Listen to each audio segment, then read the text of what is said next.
ओम ग्राम grim ग्रोम सह गुरुवे नमः। बृहस्पतिवार की पूजा करने से हमारे सभी कार्य सिद्ध हो जाते हैं। आज हम आपको बृहस्पतिवार की कथा सुना रहे हैं।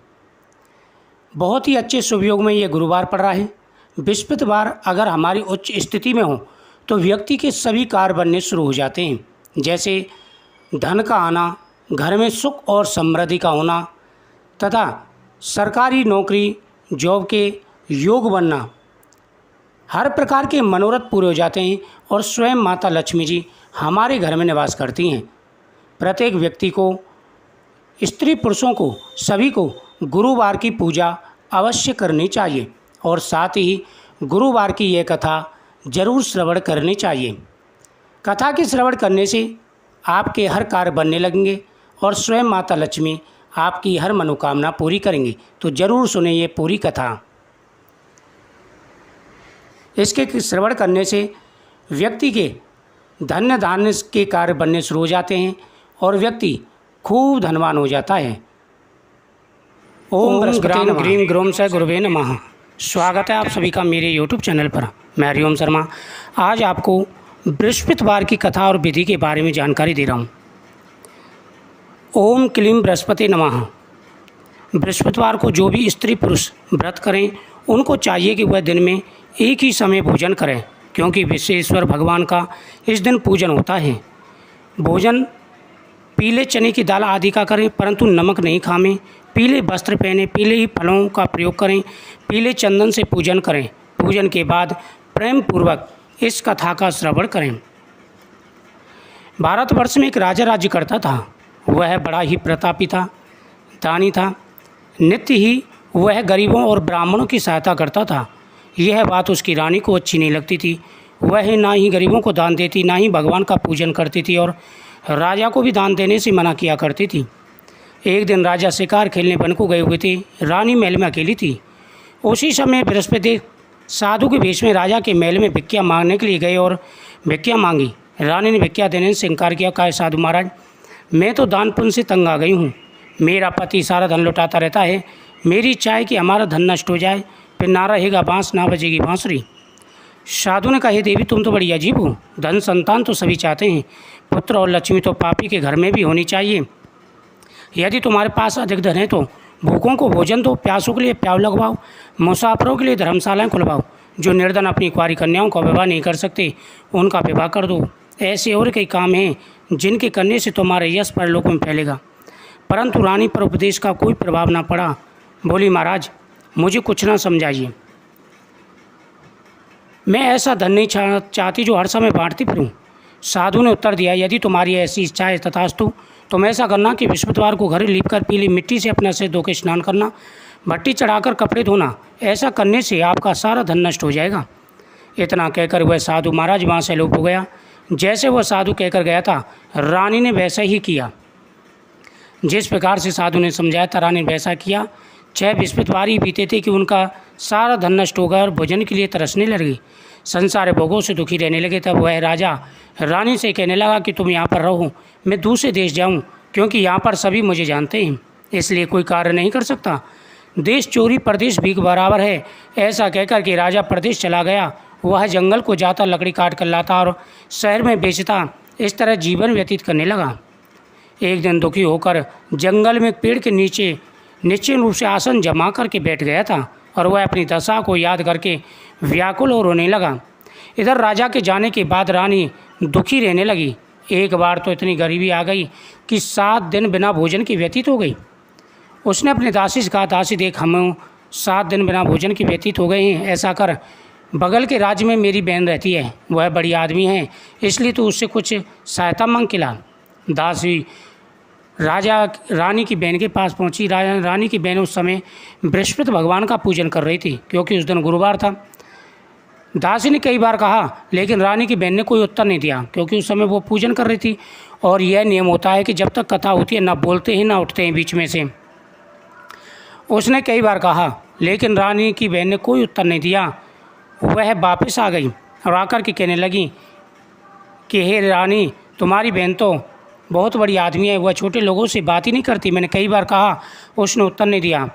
उसने कहा कि हे दासी, इसमें उसका कोई खोट नहीं है। जब बुरा वक्त आता है तो व्यक्ति ऐसे ही करता है, अपना भी साथ छोड़ देते हैं। इतने में रानी की बहन की पूजा समाप्त हुई। उसने कहा कि मेरी बहन की दासी आई थी, पता नहीं किस काम के लिए आई थी। वह अपनी बहन के पास पहुंची और कहा कि बहन, तुम्हें क्या ज़रूरत थी? दासी को भेजा था क्योंकि आज गुरुवार था, मैं भगवान की पूजा कर रही थी। जब तक पूजा होती है ना उठते हैं ना बोलते हैं। बोलो क्या बात है? उन्होंने कहा बहन, तुमसे कोई बात छुपी नहीं है, क्योंकि हमें 7 दिन बिना भोजन के व्यतीत हो गए हैं। कुछ सहायता लेने के लिए मैंने अपनी दासी को तुम्हारे पास भेजा था। उसने कहा देखो आज बृहस्पतिवार है, भगवान तुम्हारी सहायता अवश्य करेंगे, घर में कुछ ना कुछ अनाज पड़ा होगा। उसने कहा क्यों व्रत में हमारी हंसी उड़ाती है? वह नहीं, जा कर के देख। वह जाकर के देखती है, बेजर का भरा हुआ गढ़ा उसे मिलता है। दासी खुशी खुशी आती है और रानी से कहती है कि रानी, हमें बेजर का भरा हुआ गढ़ा मिला है। उन्होंने कहा देखो, हम वैसे तो भूखे रहते हैं, तो व्रत ही तो होता है। ऐसा करो, इनसे बृहस्पतिवार की व्रत की विधि भी पूछ लो, हम भी व्रत किया करेंगे। रानी ने बहन से बृहस्पतिवार की कथा और विधि पूछी। उसके हिसाब से उसने व्रत रखना प्रारंभ कर दिया। एक बृहस्पतिवार को व्रत किया, दूसरे बृहस्पतिवार को विष्णु भगवान पीले थालों में पीला भोजन लेकर के और उसके सामने प्रकट हो गई साधु के वेश में, और दासी से बोली, ये देखो, ये तुम्हारे लिए, तुम्हारी रानी के लिए भोजन है, जाकर के करो। दासी बोली, रानी आओ भोजन कर लो। उन्होंने कहा हमारे घर में तो कुछ भी नहीं भोजन के लिए। उन्होंने कहा नहीं, आओ भोजन कर लो। पर उन्होंने कहा तुम हमारी व्रत में हंसी उड़ाती हो। बन नहीं, साधु हमारे लिए भोजन दे गए, बन तुम्हारे लिए दे गए, बन नहीं, हम दोनों के लिए दे गए। रानी ने भोजन किया और प्रेम से बृहस्पति भगवान का पूजन किया। फिर वह आलस करने लगी तो दासी कहने लगी देखो, तुम पहले भी ऐसे आलस करते थे, हमारा धन नष्ट हो गया था, अब इनको अच्छे कामों में लगाओ, कुआं बावड़ी तालाब बनवाओ, कुंवारी कन्याओं का विवाह करवाओ, जिससे तुम्हारा यश फैलेगा। रानी ने वैसे ही किया। इधर राजा लकड़ी बेचता था, जीवन व्यतीत करने लगा। एक पेड़ के नीचे आसन जमा करके बैठ गया, अपनी दशा को याद प्रकट कर रोने लगा। बृहस्पतिवार का दिन था। एकाएक उसने देखा निर्जल वन में साधु प्रकट हुआ है। वह साधु वेश में स्वयं बृहस्पति देवता थे। लकड़हारे के सामने आकर के बोले, लकड़हारे, सुनसान जंगल में किस चिंता मग्न बैठा है? लकड़हारे ने दोनों हाथ जोड़ करके प्रणाम के उत्तर दिया, महात्मा जी, आप सब कुछ जानते हैं कि मैं क्या कहूँ? यह कहकर रोने लगा। साधु को आत्मकथा सुनाई। साधु ने कहा तुम्हारी स्त्री ने बृहस्पतिवार के दिन वीर भगवान का निरादर किया था, जिससे रुष्ट हो तुम्हारी यह दशा कर दी। अब तुम चिंता मत करो, तुम्हारी रानी ने भी बृहस्पति भगवान का व्रत करना प्रारंभ कर दिया है, तुम भी करो। तुम बृहस्पतिवार के दिन पाठ किया करो। 2 पैसे के चने मुनक के मंगाकर उसका प्रसाद बनाओ। शुद्ध जल से लोटे में शक्कर मिलाकर अमृत तैयार करो। कथा के पश्चात अपने सारे परिवार और सुनने वाले प्रेमियों में अमृत व प्रसाद बांटकर तुम भी ग्रहण किया करो। ऐसा करने से भगवान तुम्हारी सभी मनोकामना पूरी करेंगे। साधु के ऐसे वचन सुनकर लकड़हार बोला, हे प्रभु, मुझे लकड़ी बेचकर इतना पैसा नहीं मिलता जिसे भोजन करने को उपरांत कुछ बचा सकूं। मैंने रात्रि में अपनी स्त्री को व्याकुल देखा है, मेरे पास कुछ नहीं जैसे उसकी खबर मंगा सकूं। साधु का, लकड़हारे, तुम किसी बात की चिंता मत करो। बृहस्पतिवार के दिन तुम रोजाना तय लकड़ियाँ लेकर शहर को जाओ। तुमको रोज से दूना धन प्राप्त होगा, जिससे भली भांति तुम भोजन कर लोगे। बृहस्पति की पूजा का सामान भी आ जाएगा। इतना कहकर साधु अंतर्ध्यान हो गए। धीरे धीरे समय व्यतीत होने लगा। फिर वही बृहस्पतिवार का दिन आया। लकड़हारा जंगल से लकड़ी काट कर किसी शहर में बेचने गया। उसे उन दिन से अधिक पैसा मिला। राजा ने चना गुड़ आदि लाकर गुरुवार का व्रत किया। उस दिन के उसे सभी कलेश दूर हुए। परंतु जब दोबारा गुरुवार का दिन आया तो विष्णु भगवान का व्रत करना भूल गया। इस कारण विष्णु भगवान नाराज हो गए। उस दिनों से नगर में राजा ने विशाल यज्ञ का आयोजन किया तथा शहर में घोषणा कर दी, कोई भी मनुष्य अपने घर भोजन न आवे, समस्त जनता में यहाँ भोजन करने आवे। इस आज्ञा को जो न मानेगा उसको फांसी की सजा दी जाएगी। इस तरह की घोषणा सुनकर संपूर्ण नगर में घोषणा करवा दी गई। राजा के आज्ञानुसार शहर के सभी लोग भोजन करने गए, लेकिन लकड़हारा कुछ देर से पहुंचा। राजा उसको अपने साथ ले गया। ले जाकर भोजन कर रहे थे कि रानी की दृष्टि खूंटे पर पड़ी, जिस पर हार लटका था। हार दिखाई नहीं दिया। रानी ने निश्चय किया कि मेरा हार मनुष्य ने चुरा लिया है। उसी समय पुलिस को बुलाकर उसको जेल खाने में डलवा दिया। जब लकड़हारा जेल खाने में पड़ गया, भौतिकों का प्रचार करने लगा, ना जाने कौन से पूर्व जन्म कर्म से मेरे को बार बार दुख मिल रहे हैं, मुझे दुख की प्राप्ति हो रही है। उसी समय साधु प्रकट हो गए। दशा देख कर कहने लगे, मूर्ख, तूने बृहस्पति भगवान का निरादर किया है, जिस कारण तुझे दुख प्राप्त हुआ है। अब चिंता मत कर, जेल खाने के दरवाजे पर 4 पैसे पड़े मिलेंगे, उनसे तू बृहस्पति की पूजा करना, तेरे सभी कष्ट दूर हो जाएंगे। राजा को जेल खाने के दरवाजे पर 4 पैसे पड़े मिले। उनसे उसने बृहस्पति देव की कथा सुनी और बृहस्पति देव ने राजा को स्वप्न में दर्शन देकर कहा, राजन, जिस आदमी को तुमने जेल खाने में बंद कर दिया वो राजा है, वो निर्दोष है, उसे छोड़ देना, रानी का आरोप खूंटी पर लटका हुआ मिलेगा। अगर तू ऐसा नहीं करेगा तो तेरे राज्य को नष्ट कर दूंगा। इस तरह सपने को देखकर राजा घबरा गया। उसने प्रातः ही उस राजा को बंधन मुक्त कर दिया और धन दिया। राजा अपने नगर के निकट पहुंचा। उसने देखा वहाँ पर बहुत तालाब, कुआं, बावड़ी आदि बन गए हैं। उसने पूछा, ये सब किसका है? तो लोग कहने लगे, रानी और बांदी का है। जब रानी को खबर सुन लगी तो उसने कहा, दासी देख, दरवाजे पकड़ लियो जा, राजा ऐसी हालत देखकर लौट न जाए, क्योंकि हमारे पास धन हो गया है। राजा जब गए थे तो हम बहुत गरीब थे। दासी दरवाजे पर खड़ी हो गई, राजा को ले आई। राजा ने तलवार निकाली, पूछने लगा, ये धन तुम्हें कैसे प्राप्त हुआ है? तब रानी ने कहा कि प्रभु, ये धन हमें बृहस्पति देव के व्रत के प्रभाव से प्राप्त हुआ है। राजा ने निश्चय किया कि 7 रोज़ तो सभी बृहस्पति का पूजन करते हैं, मैं रोजाना व्रत किया करूँगा। हर समय राजा के दुपट्टे में चने की दाल बंधी रहती तथा वह दिन में 3 बार कहानी कहता। एक रोज़ राजा ने विचार किया, चलो अपनी बहन के आऊँगा मैं। इस तरह निश्चय कर राजा घोड़े पर सवार हो अपनी बहन के यहाँ चलने लगा। मार्ग में उसने देखा कुछ आदमी को मुर्दे को लिए जा रहे हैं। राजा उनसे कहने लगा, भैया तुम मेरी बृहस्पतिवार कथा सुन लो। वे बोले, लो, हमारा तो आदमी मर गया है, इसको अपनी कथा ही पढ़िए। परंतु कुछ आदमी बोले, अच्छा कहो तो हम तुम्हारी कथा सुनेंगे। राजा ने दाल निकाली, कथा कहने लगा। कथा आदि को मुर्दा हलने लगा। कथा समाप्त होते ही राम राम कह के मुर्दा खड़ा हो गया। राजा आगे चला। उसे किसान खेत में हल चलाता मिला। राजा ने उसे बोला, भैया तुम मेरी बृहस्पतिवार कथा सुन लो। किसान बोला, जब तक मैं तेरी कथा सुनूंगा 4 अरैया जोत लूँगा, जा अपनी कथा किसी और को सुनाना। राजा के हटते बैल पचार का आगे गया था। किसान के पेट में बड़ी जोर से दर्द होने लगा। उस समय उसकी माँ रोटी लेकर के आई। उसने सारा हाल पूछा। बेटे ने सभी हाल कहा। बुढ़िया दौड़ घोड़सवार के पास गई और बोली, बेटा मैं तेरी कथा सुनूंगी, तू अपनी कथा मेरे खेत पर चल कर के ना।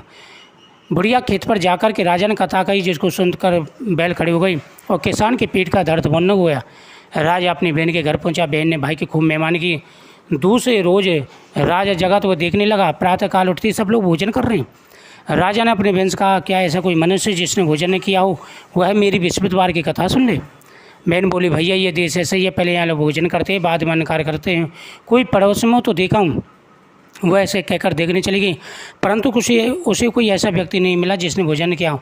अंत में कुमार के घर गई, जिसका लड़का बीमार था। उसे मालूम हुआ 3 रोज से किसी ने यहाँ भोजन नहीं किया है। उसने अपने भाई की कथा सुनने के लिए कुमार से वो तैयार हो गया। राजा ने जाकर के कथा कही, जिसको सुनकर उसका लड़का ठीक हो गया।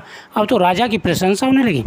एक रोज़ राजा ने अपनी बहन से कहा, हे बहन, हम अपने घर को जाएंगे, तुम भी तैयार हो जाओ। राजा की बहन ने अपनी सास बोली, हाँ चली जा, परंतु अपने लड़के को मत ले जाना, क्योंकि तेरे भाई की कोई औलाद नहीं है। बहन बोली, भैया मैं तो चलूँगी, कोई बालक नहीं जाएगा। राजा बोला, जब कोई बालक नहीं जाएगा तब तुम ही क्या करोगे? बड़े दुखी मन से राजा नगर को लौटाया और खटपाटी लेकर के लेट गया। रानी बोली कि प्रभु, किस बात का कष्ट है? तुम अपनी बहन के यहाँ से आए हो जब से उदास हो। राजा बोला कि रानी, हम निर्वंशी राजा हैं, हमारा मुँह देखने का धर्म नहीं है। रानी बोली, प्रभु स्वामी आप चिंता मत करो, भगवान विश्वदेव ने हमें सब कुछ दिया तो औलाद अवश्य देंगी। उसी रात को विश्वदेव भगवान ने स्वप्न में दर्शन देकर के, राजन उठ, सभी शोक त्याग दी, तेरी रानी गर्भ से है। राजा को ये सुनकर के बड़ी खुशी। 9वें महीने में उनके यहाँ पर सुंदर पुत्र पैदा हुआ। तब राजा कहने लगा कि हे रानी, स्त्री बिना खाई रह सकती, बिना खाई नहीं रह सकती। जब मेरी बहन आवे तो मुझसे कुछ मत कहना। रानी सुनकर यहाँ कह दिया। जब राजा की बहन ने समाचार सुना, बताई लेके भाई के आई, तभी रानी ने कहा, घोड़ा चढ़कर नहीं आई, गधा चढ़ी आई। राजा की बहन बोली, भाभी मैं इस प्रकार न कहती, तुम्हें औलाद कैसे मिलती? विश्वदेव ऐसे ही हैं, जैसे जिसके मन में कामना हो सभी की पूर्ण करते हैं। जो सद्भावना पूर्वक बृहस्पतिवार का व्रत करता है, कथा पढ़ता है, दूसरों को सुनाता है, बृहस्पतिदेव उसकी सभी मनोकामनाएं पूरी करते हैं। ओम क्लीं बृहस्पति नमः। ओम ग्राम ग्रीम ग्रोम सह गुरुवे नमः। बृहस्पतिवार की दूसरी कथा। प्राचीन काल में एक ब्राह्मण था, वह बहुत निर्धन था, उसकी कोई संतान नहीं थी। उसकी स्त्री मलिनता की रहती, वह स्नान न करती, किसी देवता का पूजन न करती। इससे ब्राह्मण देवता बेचारे बड़े दुखी थे, बहुत कुछ समझाते, लेकिन उसका कोई परिणाम न निकला। भगवान की कृपा से ब्राह्मण की स्त्री कन्या रूप रत्न पैदा हुआ। कन्या बड़ी होकर प्रातः स्नान करके विष्णु भगवान का जाप करने लगी। अपने पूजा पाठ को समाप्त करके स्कूल जाती, अपनी मिट्टी में जौ भरकर ले जाती और पाठशाला के मार्ग में डालती जाती। तब यह जौ स्वर्ण के हो जाते, लौट कर बीन कर ले आती। एक दिन बालिका सूप में जो फटक साफ कर रही थी, उसके पिता ने देख लिया। कहा, बेटी सोने की जो फटक लिए, सोने की सूप होना चाहिए।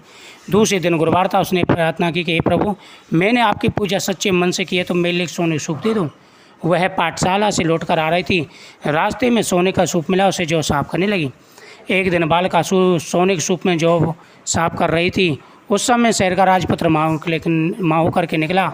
इस कन्या के रूप और रंग को देख कर के मोहित हो गया, खटपाटी लेकर के सो गया। जब उसके पिता को पता चला तो वह बोला, बेटा तुम्हें किस बात का कष्ट है? किसी ने अपमान किया हो अथवा वही कार्य करूँगा जिससे तुम प्रसन्नता हो? बताओ तुम्हें किसने कष्ट पहुँचाया है? राजकुमार बोला, पिताजी आपकी कृपा से मुझे किसी बात का दुख नहीं है, लेकिन मैं उस लड़की से विवाह करना चाहता हूँ जो सोने के सूप में सोने को जो पटक के साफ कर रही थी। यह सुनकर के राजा आश्चर्य पड़ गया और बोला, बेटा इस तरह की कन्या का पता तो तुम ही लगाओ, उसके साथ तेरा विवाह कर दूंगा। राजकुमार ने लड़की का घर का पता बतलाया। तब राजकुमार ने आकर के अपने पिताजी से कहा। राजा ने मंत्री को ब्राह्मण के घर भेजा। मंत्री ने ब्राह्मण के घर जाकर सारा हाल बताया। ब्राह्मण अपनी कन्या का विवाह करने के लिए राजकुमार के साथ तैयार हो गया। विधि विधान के अनुसार राजकुमार और ब्राह्मण कन्या का विवाह हो गया। कन्या के घर से जाते ही ब्राह्मण देवता घर में भयंकर गरीबी आ गई। अब वो भोजन के लिए भी तरसने लगे। संसार वह बड़े दुखी रहने लगे। तब वह दुखी होकर के अपनी पुत्री के पास गया। बेटी ने पिता की दुखी अवस्था को देखा तो बहुत दुख हुआ। बहुत सा धन देकर के पिता को विदा किया। कुछ समय ब्राह्मण का सुखपूर्वक व्यतीत हुआ, फिर वही हाल हो गया। फिर वो अपनी पुत्री के पास गया तो बेटी पिताजी से कहने लगी कि हे पिताजी, आप दुखी मत हो, आप माताजी को यहाँ ले लाओ, मैं उन्हें विधि बता दूंगी जिससे गरीबी दूर हो जाएगी। ब्राह्मण अपनी पत्नी को लेकर पुत्री के पास गए तो बेटी माँ को समझाने लगी, हे माँ, प्रातःकाल उठकर आप तुम विष्णु भगवान का पूजन करो, सब दरिद्रता दूर हो जाएगी। लेकिन उसकी माँ पर कोई असर नहीं पड़ा। उसने प्रातः उठते ही अपनी पुत्री के बच्चन को जूठन को खा लिया। ऐसे उसकी पुत्री को बहुत गुस्सा आया। एक कोठरी से सभी सामान निकाल कर के उसमें बंद कर दिया। दूसरे दिन गुरुवार था। उसने अपनी माँ को उसमें से कोठरी में से निकाला। फिर भगवान विष्णुदेव की उस पूजा कराई। भगवान विष्णुदेव की पूजा से उसके यहाँ पर भरपूर धन धान हो गया। उसके यहाँ पर हर प्रकार का सुख और वैभव हो गया और वह पुत्रवान और धनवान हो गई। अंत में वैकुंठ लोक को प्राप्त हुई। बृहस्पतिवार की इस कथा का श्रवण करने से व्यक्ति की सभी मनोकामनाएं पूरी हो जाती हैं, धन बढ़ता है, सुख समृद्धि बढ़ती है, जीवन में आ रहे सारे कष्ट और परेशानियां दूर हो जाती हैं। प्रत्येक व्यक्ति को बृहस्पतिवार की कथा का श्रवण जरूर करना चाहिए। कथा श्रवण करने के बाद में व्यक्ति को आरती करनी चाहिए। इस कथा को जितनी बार हो सके आप श्रवण कर सकते हैं। पीला भोजन करें, पीले पुष्पों से भगवान की पूजा करें, आपकी प्रत्येक मनोकामना पूरी होगी। वीडियो को ज़्यादा से ज़्यादा शेयर करें, चैनल को सब्सक्राइब करें। ओम क्लीं बृहस्पते नमः।